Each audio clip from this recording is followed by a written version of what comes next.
in what you eat and not have preferences in the people you associate with. It's impossible. So it's more to being a vegetarian than the protein in your food. The Buddhists are not vegetarians because of their diet, just because of diet. They're not. The Asians and the Shaolin monks are not vegetarians just strictly off diet. It's a fact. It's a deeper level to shaping and molding your integrity, to build interpersonal security that you can utilize in any moment that is necessary. It's a fact. It's a fact. So my point is that when you walk the path, that type of path, you get initiated into a certain level of consciousness. And when you get there, the stuff we're talking about with Black Power and nation building, it's easy. Others, outside of developing that aspect of yourself, is superficial. It's superficial. When you get to that part, you go beyond a historical conversation. You become a person who can stand in nation building. You become a person who can weigh against your enemies. You become a person who can destroy the enemies based upon how solid they are within themselves.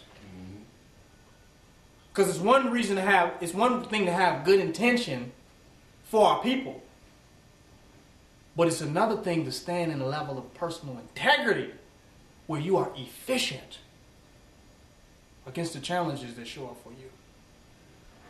It's a fact. Person can't run. They have a desire to save somebody from getting hit by the car, but they slow as hell. They had good intentions, but they was not somebody in their integrity, in their lifestyle, in their way of living to be key in that moment. Nation building forces you daily to become in a key moment. All of us here in the house together. We get 20 more people in here. Some people will leave if we got 10 more people here. Some people will be gone. Got 100 people in here now. Get 20 more people. People gone. But we see how us being together in the space makes us able to respond quickly and to spread information without technology. We didn't even need no radio. You got this many people here waiting on the revolution. You don't need no radio. That's late. All they ready to hear is it's happening now. Do y'all hear what I'm saying? That's late. And if you get to the White House, the Secret Service is not waiting on their radio. They so set up around it. It's the parameters of it that they prepared to act in the key moment. So us existing within this spatial proximity gives us a certain level of security where we can deal with certain circumstances that may arise victoriously. But this situation here created that and imposed that. But you know, some people have to have a paradigm shift to come out of their consciousness of the need for all of this space to realistically move into the liberty of revolutionary capability. This ain't just a community house. This is the liberty of revolutionary capability. Do y'all see the difference? This ain't just a community house where we have drumming circles and it's somewhat like a park district, but it's not. This is a liberty of revolutionary capability. That means we're capable to respond militantly to anything that challenges black supremacy. Deep. That's how this is set up. So just like they down at their stations and their CIA office, we right here with the same capability. We not just living on the land, getting deep. Huh? Unaware of what the fuck is going on surrounding us. So when it happens to us, we don't know what's happening. That's different. We are getting deep, but our priority is revolutionary capability. And we're willing to sacrifice anything that is not consistent with efficient revolutionary capability. Because we know that whatever we have is survival is based on revolutionary capability. Its survival is not based on being deep. It's based on our ability to work together, to cooperate functionally, to stand against a common enemy. If we can do that, it'll be easier for us to do the rest of the things. The science, the information building, and deep, if we can do that, we can stand against the rest. The rest is easy. If we cannot do that, we cannot do the rest. Try it. You sit in a cafe, you have such a conversation, your ass got to go. We're closing up early tonight. I'm serious, I'm not lying. Was kicked out of certain institutions because we took them over. In the business world. Literally took over their little cafes and they took them over. People was coming there to see us. Literally. Coming in there, getting on the radio app, getting on the radio. It's Noble there. Noble, you've been paged. Took over the institutions. We're closing early today. We cannot do that in their world. We have to become efficient enough to work together to create our own world to even achieve the type of depth we're looking for. If we could not do that, the depth we're looking for is impossible. That's the fundamental basis. One spot you got to pay rent. You even work with the black people. They got to pay rent. So the pressure of the Jews on them, making them pay rent, makes them charge you. Makes them put you out. Makes them come at you like loan sharks. Where the money at? Now you've been having these meetings and that, brother. You ain't paid me yet. Now they coming at you like loan sharks because of the pressure that the Europeans have on them. So we have to be efficient on a militant level. On a real level, we really had to get really deep on the level of God consciousness to do this. So it'll be many people who've avoided this part because they want it all to be sweet and deep. They've avoided the real work. And 10 years later, they sound real deep, but they have nothing. But they deep. You follow what I'm saying? But they have not established anything. They still depending on the white man everywhere in order to do anything. They can't even stand and talk without the white man's permission or somebody depending on him in order to speak. You have an audience. Do y'all hear what I'm saying? Literally.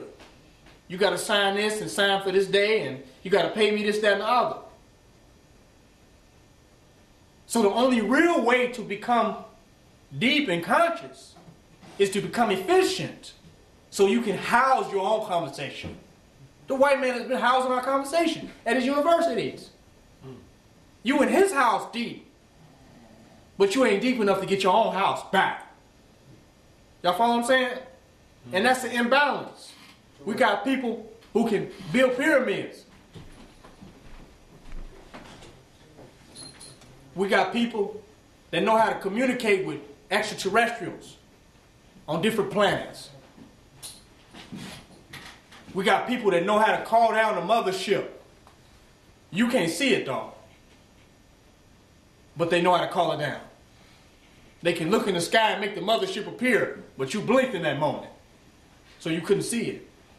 But we don't have people that can build the simplest institutional framework or solidarity within the group of our own people so we can have something that our enemies cannot topple and walk over.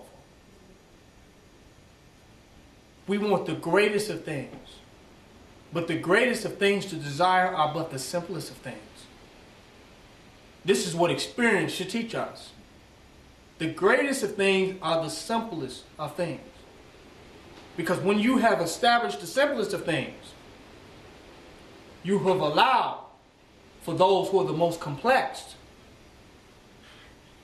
to manifest the greatest of things. You follow what I'm saying? You have allowed it. You have made room for it. The white man only going to let you get so far in what he's doing. And when you get to a certain level, whether you're an MC or whatever, shut the fuck up, nigga. And it is his stuff. So he can do it. But if we can come together as a people and have our own stuff, he can't do that to us. But we got to ask, what's more important, our stuff or his money? Two different things. Our stuff is not his money. Our stuff is our stuff. His money is his money. And we can't do our stuff motivated for his money because we're still working for his stuff. We got to do our stuff for our stuff. That's the challenge. That's the challenge. All your people out there talking about black nationalism and black this and black that are talking about it for money. They're not talking about it for its sake. Do you hear what I'm saying? As though it don't have a sake. And that it is substantiated by his shit. When the pure essence of it and the power that we have, and when it rained, his shit was nowhere to be found. So now how all of a sudden is our stuff substantiated by his? That's institutional programming. Where he's the most, whatever he's doing and who he is, and whatever he got set up is the most important thing that is. And everything else is substantiated by that. That's the list of priorities. We're changing that by realizing the divinity of what we're doing.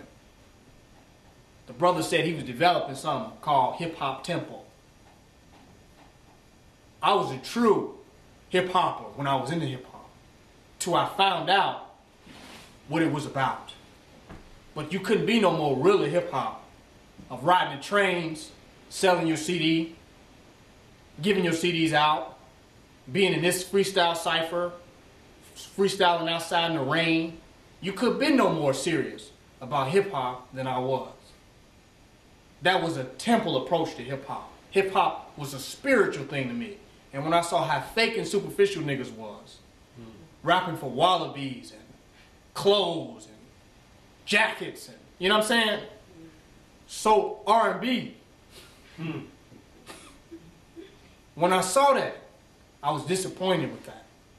So I began to see the entire superficial reality of it. Because it was, and I'm using this as an example because I know people can relate to this. Hip hop was before they named it. It was something real. Capitalism named it, defined it, and gave it an origin.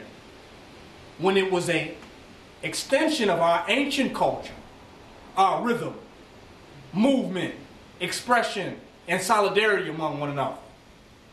In that form called hip hop. But it existed before that. And then they called it something where they could make money off of it. That's when they corrupted it. But it was an art form, which is why the Wu-Tang could have took it and connected it to the Shaolin monks. Because the Shaolin monks have integrity. They're not doing that for money. They're doing that for their tradition. They're doing that for the love of their people and the love of their culture. They're not in their temples for no money.